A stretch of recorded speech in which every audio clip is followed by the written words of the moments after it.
How's it going? Let's see. I don't exactly remember the first time I remember Patrick because it was a while ago, and I, like many other you, also have also done a lot of drugs, and I don't remember a lot. But I remember the energy that Patrick always brought.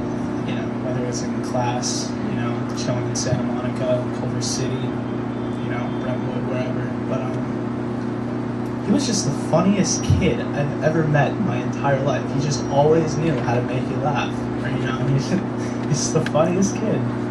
But it's just things like this that happen, and life has a way of kind of bringing things in clusters. I guess right now this is just one of those times. This shit just seems really fucked up.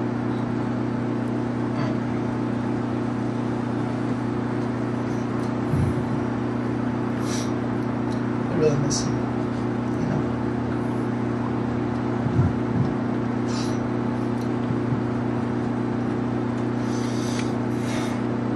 Love you, Patrick.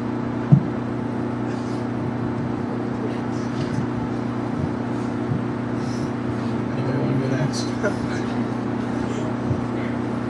My name's Michael, and I've known Larry for a real long time, and everybody in the family knows me as Uncle Michael. And my sister is Larry's close friend. And usually when I address a crowd like this, I'm in the AA meeting. You know, I'm always Michael Alcoholic. But I knew, you know, the fun stories first. Halloween is a big thing for my sister, and we would have this huge Halloween haunted house on Patricia, right? And the first year, I was saying, the first year I was a part of it, they put me right at the beginning, and Carrie's boyfriend would be, he's an actor, and he would be the first guy you see and be in the trench coat and telling him. And then they put me on the wall right next to it. Tracy would be dressed up, and Patrick was there, and I had this piece of wood, and I was banging, give me the ballerinas, give me the little cowboys. And so they didn't want to come in. So then they put me at the back of the thing, and I had a chain link fence. And so the kids would come around, I had a peanut grinder, and it would make sparks. And Patrick goes, hey, I want to be part of the skit. I went, okay.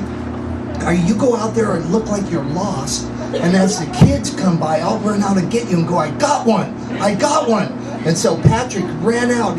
He goes, how do you get out of here? And then I had a scary clown thing on, and I got one, and the kids on the other side of the fence, their eyes would get all big, and they would go,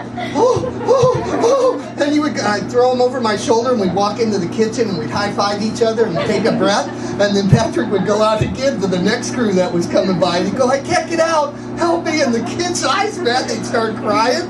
It was a classic, man. And so I remember Patrick, you know, as he was smaller, and then there's a boat. We have a boat picture, and we were up at Big Bear, and Patrick was the only one smart enough to bring a freaking flashlight, because when you get, all they have on the boat is this little green light, and they have the fireworks show like right above, it's like right there, wham! And then everybody's drunk on all the boats, and it's no lights, it's over. And everybody was hitting their boats on the sandbar and luckily we had his pet, you know, and he got us home. That's what I remember. And when the news hit me like this, I was like, I just couldn't fucking believe it. I couldn't believe it. I was so devastated. And when I went to the hospital on Thursday, I thought, you know, maybe there was a chance. And then I went on Friday, and you know, you guys showed such support.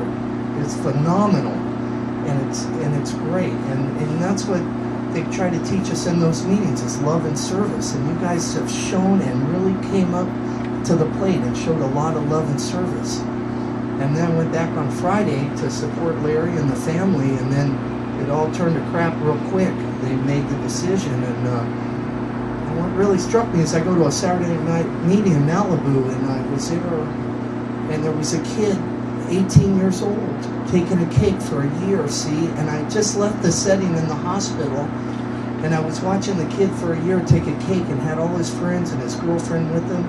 And I just started bawling, and I went up to the kid and I said, man, I told him what I'd just been through and how to stay sober. And, you know, there's a real young, when I was your age, we were going, my friends had his dad had a condo, and we would go, one of the first condos. So we were smoking angel dust out of a bong and then sitting in the sauna. It's a wonder we didn't. I think of Patrick, it could have been me so many times, and then diving in the water thinking we could hold our breath. And then I had a friend named Jerry, and Jerry luckily showed me the program. And I'll make it real short, but a night out with Jerry, who was going to be a professional motorcycle rider at Indian Dunes, and our parents would just quiver when Jerry and I would get together. And we went out to Indian Dunes. He won his race. I had a pocket full of Quaaludes. Those are downers in the old days and mine back in the day. And we started popping the Quaaludes, and we went down to Venice, and the motorcycle cop pulled us over, and he said, we showed him the bike and the trophy, and he goes, you guys go right home. And we went, oh yeah, we're going to go right home, sir. First thing we hit was a Honda Civic. Second thing we hit was a telephone pole and then a power pole. And we got ejected through the windshield. And the bike and the tools came to the front. And I was in a blackout. That's when you don't remember, you're moving, but you don't know what the hell you're doing. And I remember that we went out just to go to Indian. That was a night out with Jerry. And I remember the emergency doors opening, bam, and it woke me up. And there was his parents standing over. He was dying because he had a busted spleen. And I had a full concussion. I was in ICU like Patrick. Then 2 weeks, we're on the back of my motorcycle going down to the shack to go get drunk, thinking we never had a problem. See, we never knew we had a problem. We just wanted to have fun. We just wanted to party. See, and then at 27, I finally sobered up. And Jerry came over to my house after a 4-day bender off coke and alcohol. I was in drunken delirium. And he said, "You ready for that cup of coffee?" And I said, "I'm ready for that cup of coffee." I started going to meetings, and I found people, and I went to a CA meeting, and this guy had 2 chicks on his arm, and I was all, man, I want what he has. And I started staying sober, and I'm 21 years. And I work with a lot of young people. I go to a lot of H&I hospital institutions. And Randy, 50 years old, still on crystal meth, working at Lowe's. You know what I mean? And so that's the lifestyle that I stayed. So I don't know. There's a better way. If anybody wants to talk, I know a lot of meetings. So, I'm going to miss Patrick, and thanks for the support. But I met Dylan about 2 years ago, and when I met him, he told me all these crazy stories about this kid named Patrick. And I was like, he said he did this and this. I was like, why the hell would he do that? That's stupid. And he always just told me these great stories. And finally, like a couple months into being friends with him, I get to meet this kid. And I meet him, and he's so great. He's amazing. And when he walks up, he's like, my name is Patrick fucking Irvine, and I don't do handshakes. And he gave me a hug. And I was like, okay, thanks. But after that, he just, every time I saw him, he's doing something that I would never do, or you would never do, or, but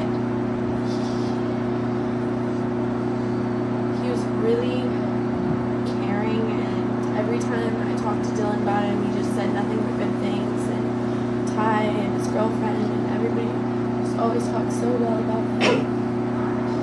And I know that all you guys have different stories, but the only thing I can really say to sum him up is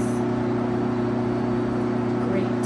I mean, he was different and didn't care, and he did stupid stuff and he didn't care. But I really cared about him, and I'm really sad that he's not here with us.